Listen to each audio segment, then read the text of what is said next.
Welcome to Horror Madness with Dana and Dale. You're getting so good at that.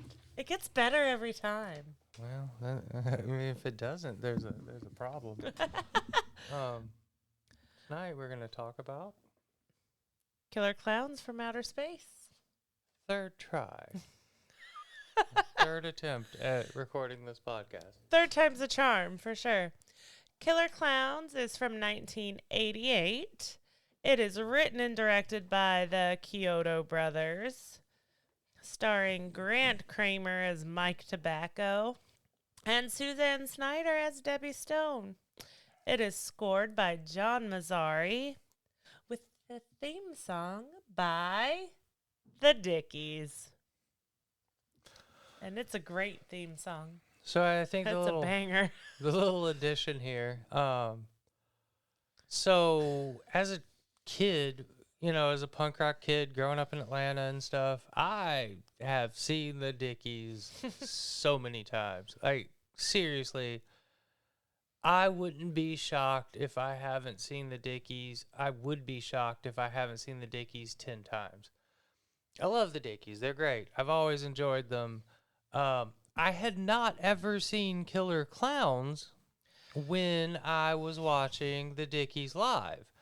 So I have to assume that I saw the theme song for Killer Klowns performed live multiple times in my life, but I didn't know what the fuck Killer Klowns was, so...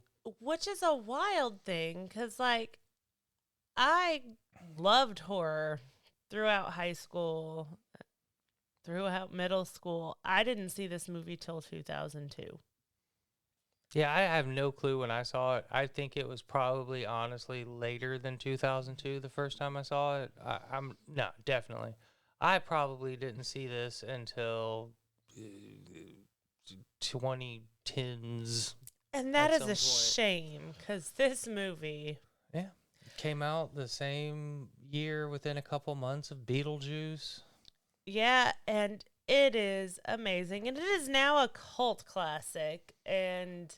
I think it's the most undeserved cult classic ever. I think it should just be a classic horror film that shouldn't even have cult status. No, it is amazing. It's not even super low budget. It had a $1.8 million budget, and it grossed $43 million at the box office. Worldwide. Like, this movie was not a flop. This movie was not... It had an old school Western actor. Oh, yeah. Royal Dano. Yes. And it's just amazing. Yeah, and it's so good. And even after watching the commentary of, it's pretty much the Kyotos just being like, hey, I'm making a movie over here.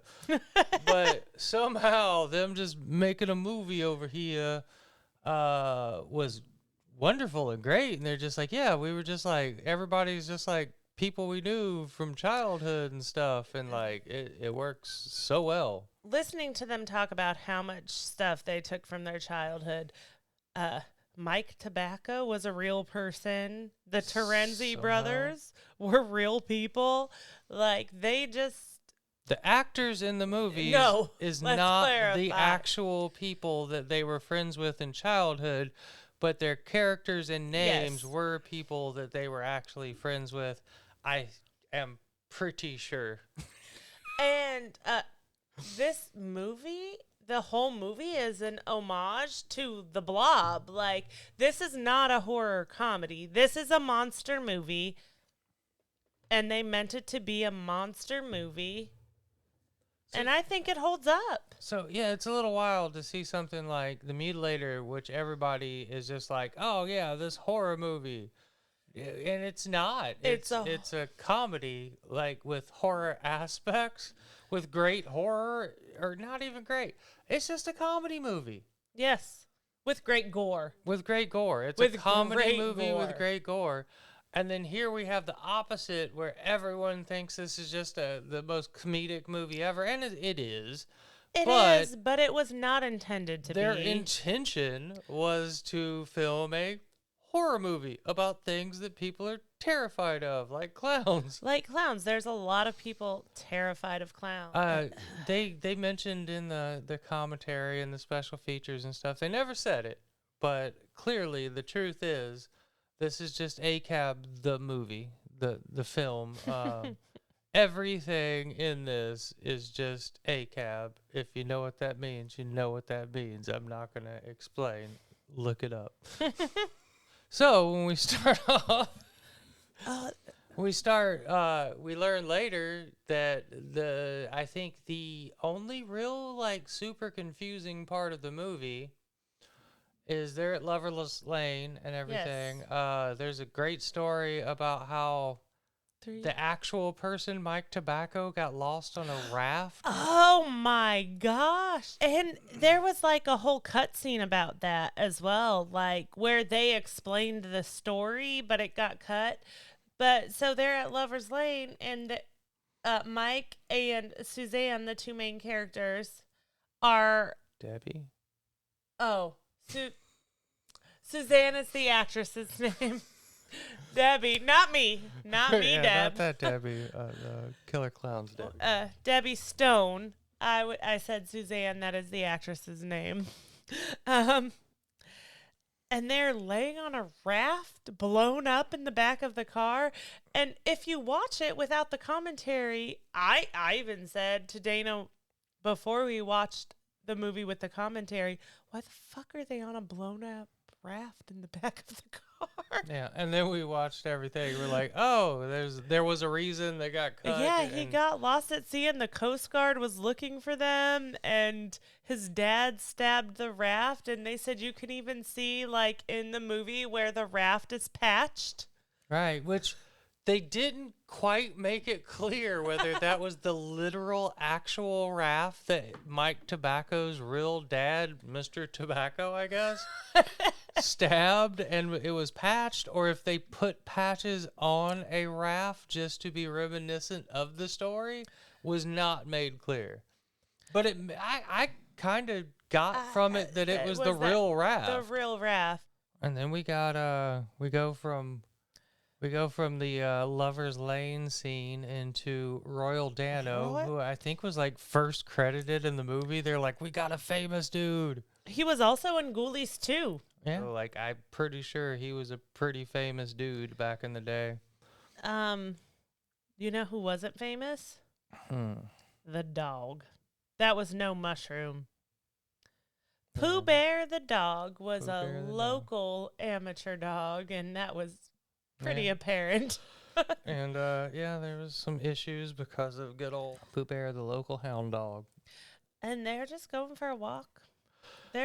And old Royal Dano gives all of the best country hillbilly, what in tarnation, I'll be hornswoggled. My, of course, favorite line from this entire movie is he says, well, Pooh Bear, we're going to get rich from all these airplanes and tacos. What? There's no airplanes. There's no tacos. I don't know what that line could possibly mean, but it's awesome. If someone could explain that to us, shoot us an email. I don't know how that can happen, but I want to get rich from airplanes and tacos somehow. Yeah. And I don't know what airplanes and tacos have to do with a circus or clowns or anything else, but yeah, we're going to get rich from airplanes and tacos.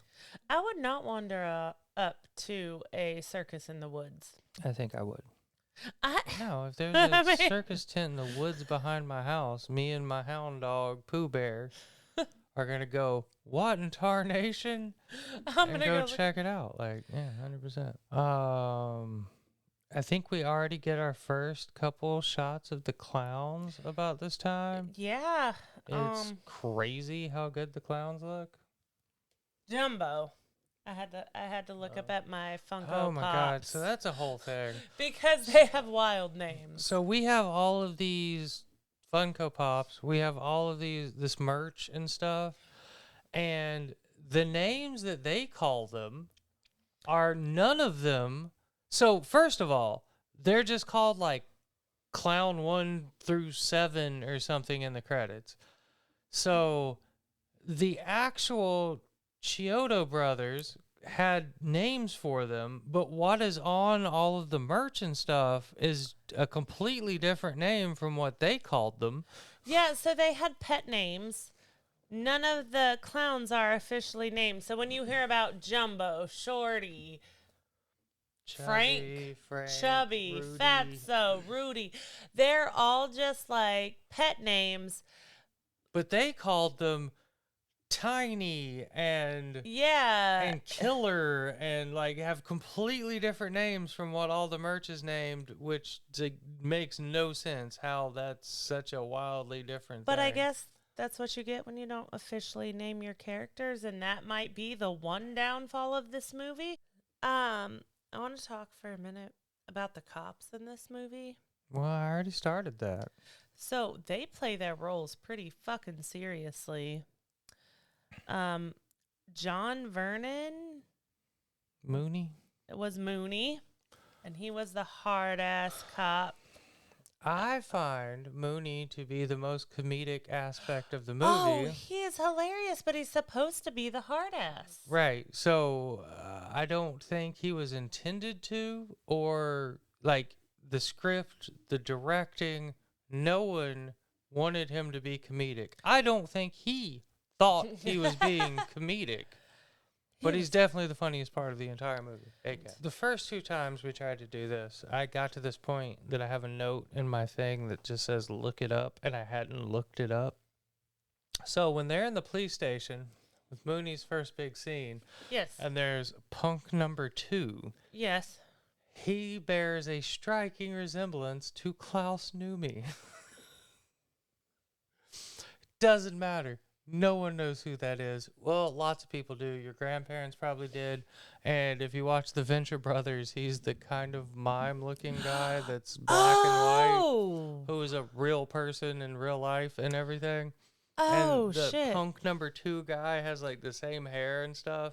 Yes. And I'm pretty sure they purposefully like kind of made him look a little bit like Klaus Noumi. Oh, but this movie is beautiful. So that's a thing. We're getting to our first shots of some interior shots and everything. So we have the 4K screen box, still box, still book version of the movie and stuff. It looks stupid good. Like it looks so good. It is unbelievable. We put this in the other night, and I was like, why does Killer Klowns look so good? Because I've watched this movie a lot in my life. It is one of my favorite fucking movies. I've never seen it look so good. So I think Texas Chainsaw Massacre is a good thing to mention here. People say that it looks amazing now. If you watch it on, the current 4K Blu-ray releases and stuff, like, it is wildly beautiful. I think a lot of people, maybe not everybody, but a lot of people think that the darkness and the graininess of watching it in the original old school way that it was filmed looked better than it being amazing looking because it made it creepier because it was harder to see stuff. I think Killer Klowns is exactly the opposite, where it looks so damn good, and like I don't think it hurts anything. I don't think it doesn't distracts from anything. I think it just makes it even better. I think it makes it better. I've loved this movie since the first time I saw it. I love it infinitely more now, watching it in the crazy, amazing looking. You see the shadow creatures better. You see everything better. So the Cotton Candy Factory. In my notes, we hadn't watched the special features, we hadn't watched the commentary yet and stuff, and I was just like, how does this Cotton Candy Factory even exist? And like my takeaway, without actually knowing, was it's just like Hollywood magic. And the answer is it is just amazing Hollywood magic. It is. There's miniatures, there's full stuff, there's screen matte paintings everywhere. And that is I one need thing the Kyoto brothers are great at is fucking movie magic. I don't know how.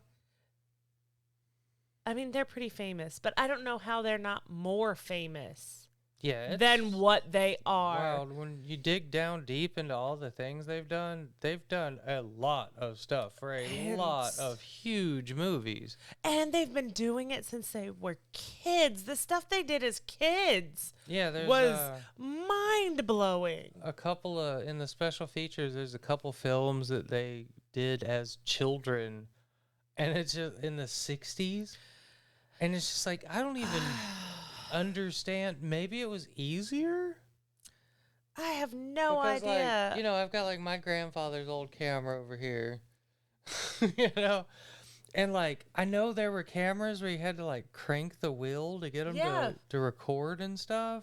And maybe that made stop motion easier.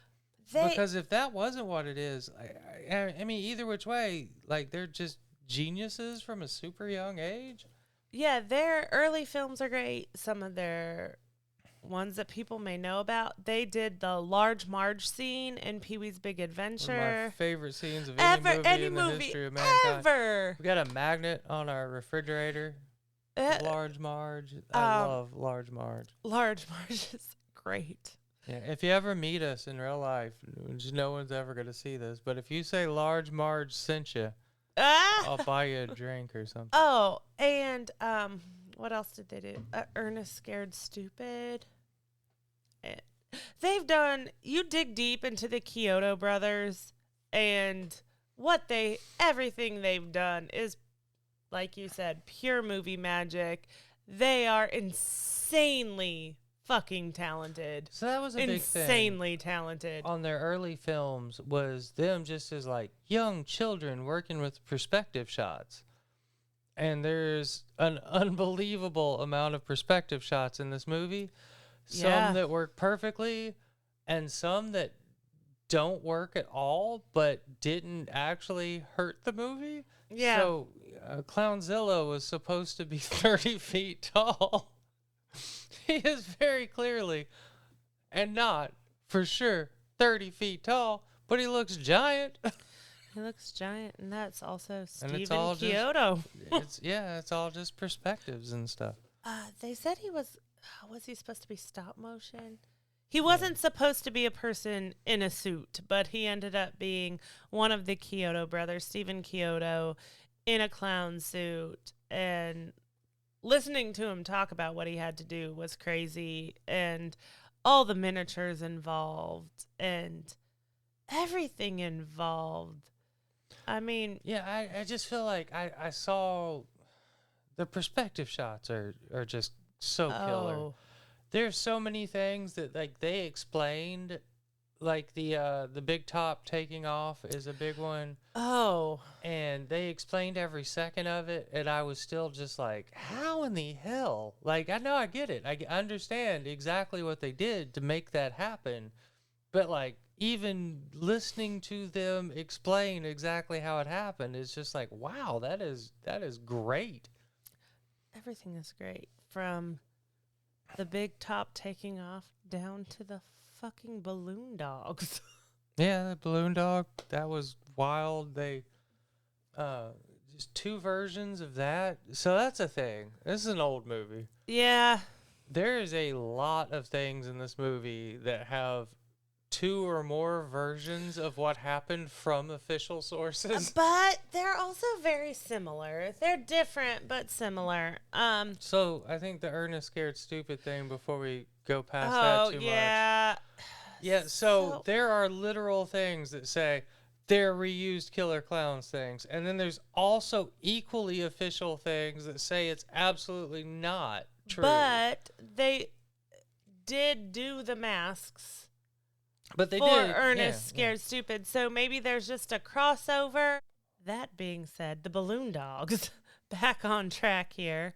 The balloon dogs would pop they were shooting in a pine forest, and they create the little balloon dogs. And one story said they dipped them in latex. Yeah, that's what kind of Yeah, derailed me there. and So somebody who was making the movie said they made said them. that the balloons kept popping, so they made the entire dog out of latex. But then one of the Kyoto brothers, Yeah, sorry, I'll probably never say it right. yeah, I'll probably never get that 100% right.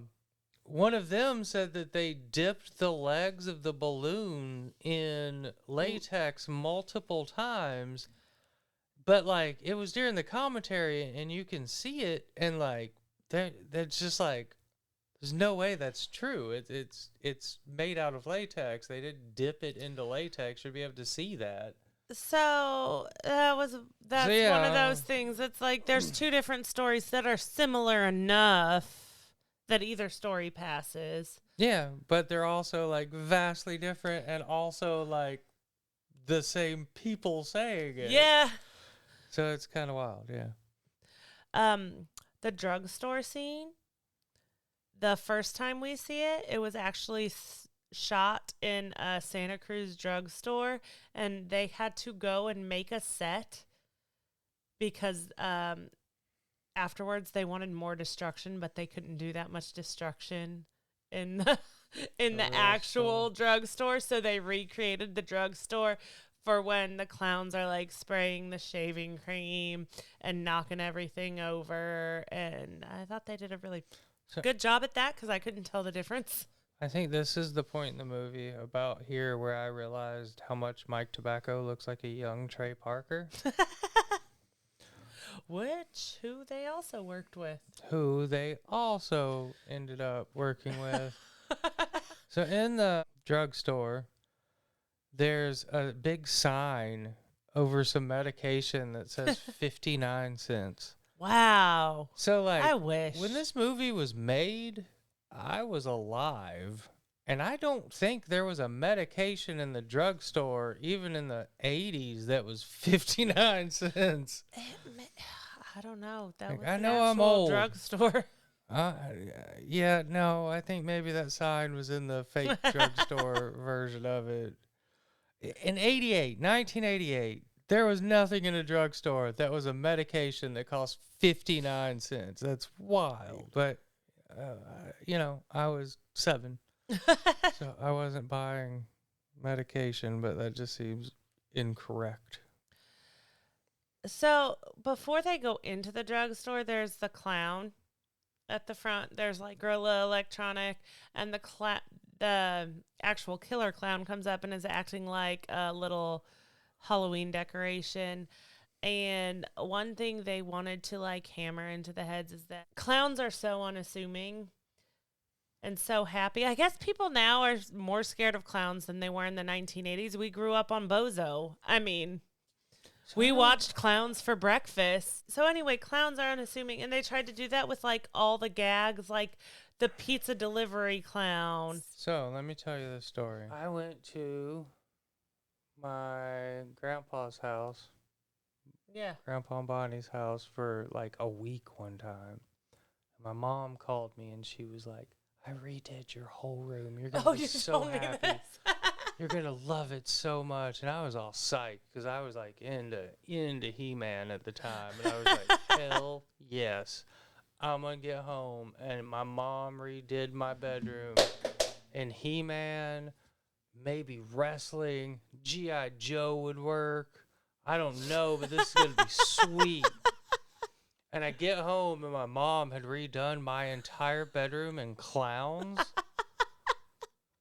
And I was like a little kid. And I was just like, yeah, Mom, I love it. And she was like, I know how much you love clowns. And like, I was like, I don't. But you watched Bozo every day.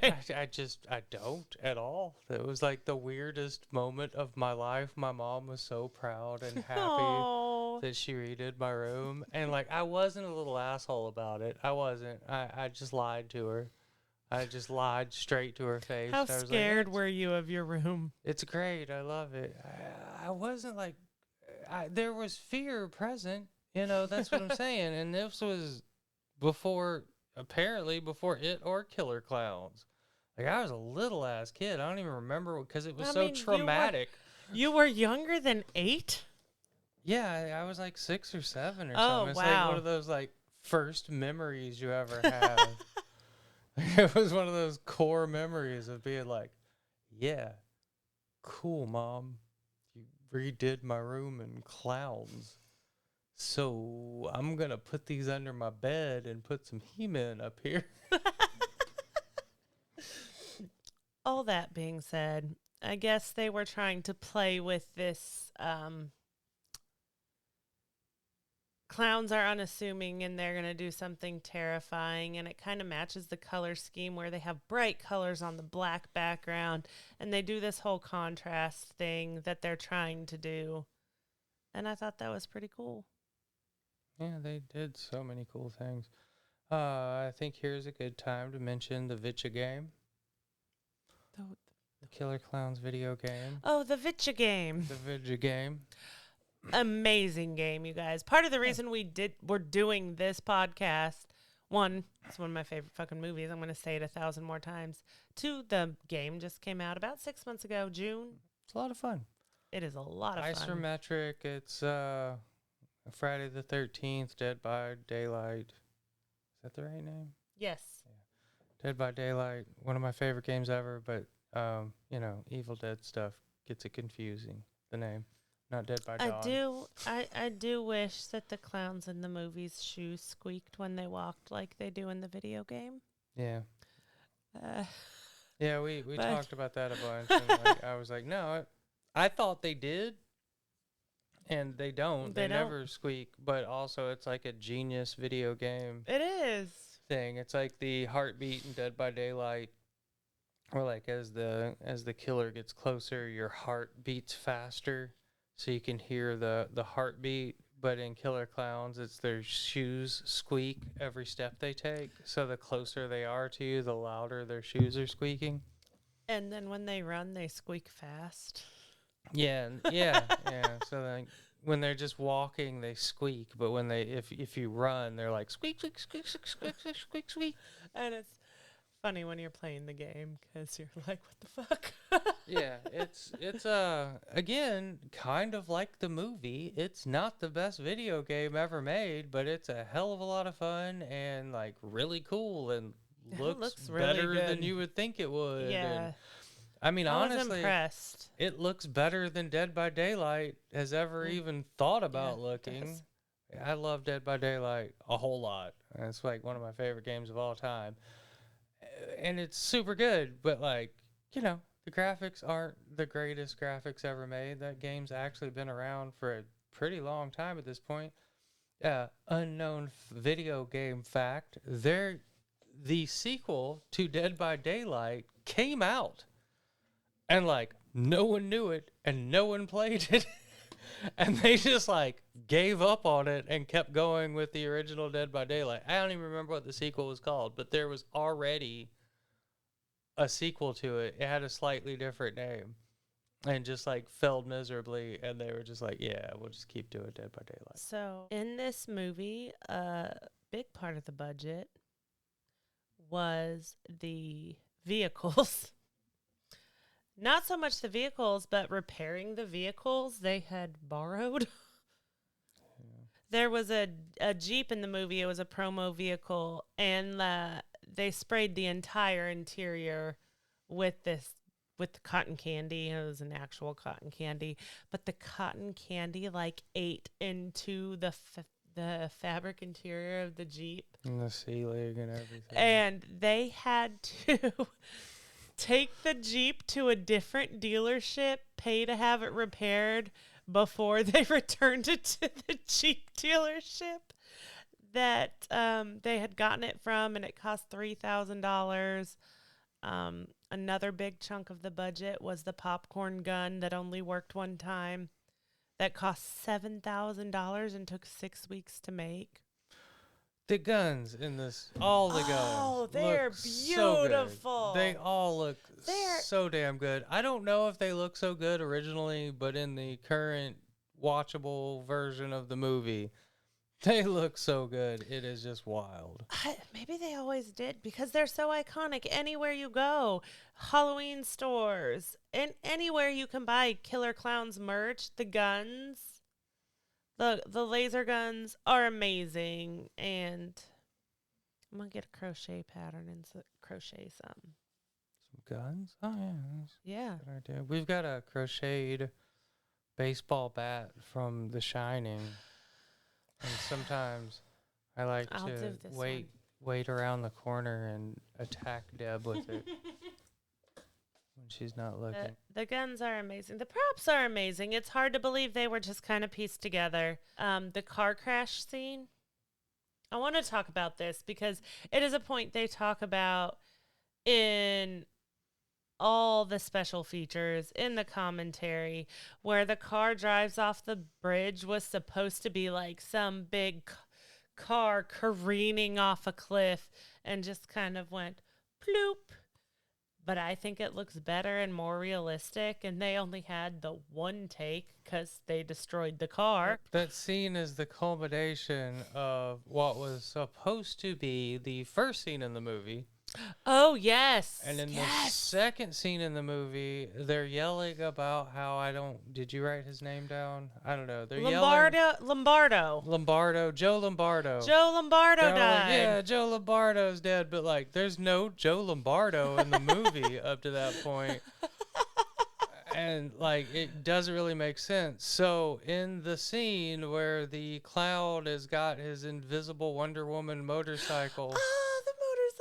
Yeah, the invisible Wonder Woman motorcycle that's driving alongside the car was supposed to be the first scene of the movie, and that's Joe Lombardo. It's never said in the movie. Nope, never. Never at all who Joe Lombardo that was killed before the movie even started, and then, like halfway through the movie, Joe Lombardo's killed, but they never say his name. So, yeah. Also, Dana asked me to attach lights to his shoes after seeing that scene. Yeah, I want lights on my shoes just in case I find a invisible motorcycle, Wonder Woman motorcycle. Oh, goodness. There's so much. The shower scene with Debbie. That lasts half the movie. Hour and a half long shower scene. She's in the shower for like half the movie. They have these little moving popcorn. So I had always thought that the popcorns were some of the best stop motion I'd ever seen. Because every time I've ever seen this scene, I was always like, clearly it's stop motion, but like, there's no stutter. There's no hint of there being frames. And I've always thought that it was like the best stop motion I'd ever seen in my life. I was wrong. They are latex puppets with sticks attached to them from under the ground and are not stop motion. So pretty much from this point until like the last 2 minutes of the movie, Deb is in the shower. Not me. Yeah. Not me. Yeah, I watched the movie. Main character Deb is just in the shower for like the rest of the movie. Do you know what is stop motion? Not quite, but the shadow puppets. All that happens while Deb is in the shower. The shadow puppets are stop motion, and those clowns have some really fat fingers to be creating those like intricate little designs, but like. Which I think they said that was one of the only scenes that they filmed that they intended to be humorous because they showed the clown's big fat fingers. The absurdity of the clown's fat fingers. Washington crossing the Delaware and the hula girl. And they seem to harp a lot on the fact that the dinosaur that eats the people becomes more opaque than the rest of it. And I was just like, yeah, that's cool, but you guys are like all about that. You said it so many times. And he puts the people into the bag of popcorn. Also, and they were like, well, the people are just like, oh my God, that's so cool. And if there was a weird clown doing shadow puppets, making otherworldly things that are literally not possible by any standard of anything. I wouldn't be cheering him on. I wouldn't stand there and watch it. I'd be like, I don't know what's happening right now, but I should probably leave this area. After that, There's a scene where the clown's hands become removable. He gets handcuffed and just takes his hands oh off. yeah, Wouldn't that be convenient if you could just take your hands off? I wish. I mean, I don't know why I wish that. I don't know what I would do, but I mean, I'd just get arrested all the time, take my hands off, and run away. and we get to the dummy scene with Mooney. Like I said, foreshadowing done right. Debbie's still in the shower with There her you go. Italian poster on the wall, unframed. Just in the shower for the entire second/third act. She's in the shower for most of the movie. Second act, I think she's just in the shower, and like so in the commentary and stuff, they say many times that people are always giving them shit talking about how she was in the shower so long, and they're like, she wasn't in the shower that long. She was only in there like 15-20 minutes. That's like a third of the movie. Like, So in the dummy scene with Mooney, we find out that the nose is the soft spot to kill the clowns. And they do this amazing effect to make the clowns die. They shined a green light onto the cylinder, and it spun around and made the green confetti. It's really cool how they did like a lot of the effects in this. The clown vacuum scene was just a pickup truck with a giant tarp over it. but And it looks so cool. It looked so cool. Where they were going around vacuuming up their cotton candy cocoons. And Yeah, if I gotta die, I would prefer to be made into cotton candy. yeah, me too. And gelatinized and drinking with a silly straw. I don't know about all that. I'm not a person that drinks with a straw. I have also, no like, actual in the reason for pickup it. It's just a scene weird thing and I do. everything. If I There's had so many clowns, crazy, silly, curly straws like that, I'd probably use them. I would probably, if like I went to a restaurant and they gave me like a 3 foot long awesome straw, I would With definitely like a use it. million shapes in the middle. Yeah, I would definitely. Those crazy straws were something. So the pies. The pies, which is one of my biggest confusions. So you can go to the store and buy a pie, and it's called an acid pie. Non-sponsored. I use Black Rebel beard stuff for my beard, and they came out with a Killer Clown scent like a year ago, and it was called Acid Pies and Popcorn Lies. They never, ever in the entire movie say acid pies. No. So, like, I mean, I guess it's kind of like the clown names. I'm not sure where all the names for everything is. Like, yeah, the pies are clearly deadly and kill you. Only if you're a security guard. Yeah, and then you can stick your finger in it and not die. Yeah. Or at the end of the movie, you can get hit in the face with a pie from outer space. It's fine. Like, no one ever says acid pie. No, they never talk about it. Never said. But yeah, there is a lot of fun stuff in this movie.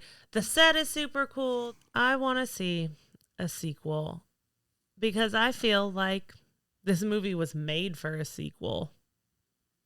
Well, they tried and failed a bunch of times. Yeah, it would. Yeah, I mean, I don't understand. I want to see the return of Killer Klowns. I don't understand how this movie's so underrated. I don't understand how there's not 16 terrible sequels that are unwatchable. I am glad that it's having a little bit of a resurgence. Well, so I think the resurgence started several years ago when they said that the sequel was still going to come out. Yeah. And then I think they just like didn't actually, they just talked about it a bunch for a little bit, like a few years ago, and then like just didn't do anything. I don't know. So I did not write a good note on this, but I do vaguely remember looking this up now. they tried to do the sequel that they were talking about and stuff, and I think they tried to do it with Netflix, and MGM was like, no, we own this. Netflix can't do this. And I think they were just like, oh, well, that was kind of our plan. I don't know what to do now. Yeah. It's a shame that there is not a sequel. Yeah. What do you rate this movie? I rate it 5 acid pies. This is one of my favorite movies. So I agree, and I find rating so hard to do. It is, because it's all subjective. Because, like, it's all subjective, but even, like, you know, personally, it's not necessarily subjective to me.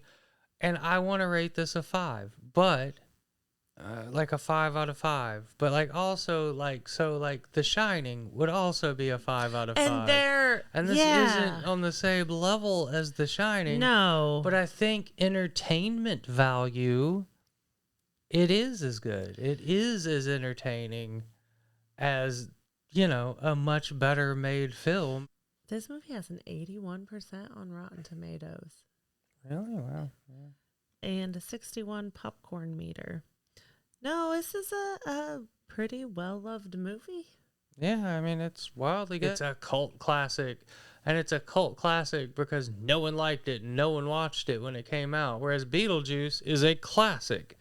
I think Killer Klowns deserves to be a classic. I kind of find it crazy that it ended up in the cult classic and not just classic horror movie. And maybe that's the clown of it. The silly nature of what they were dealing with. But, like, no, this is a well-done movie that had a decent budget, that did great at the box office. This should just be a classic. You're absolutely right. So anyway, that's that. That's Killer Klowns, and if you haven't seen it, yeah, go see it. Go play the video game. Well, this was fun. I'm glad we finally recorded it. Yep.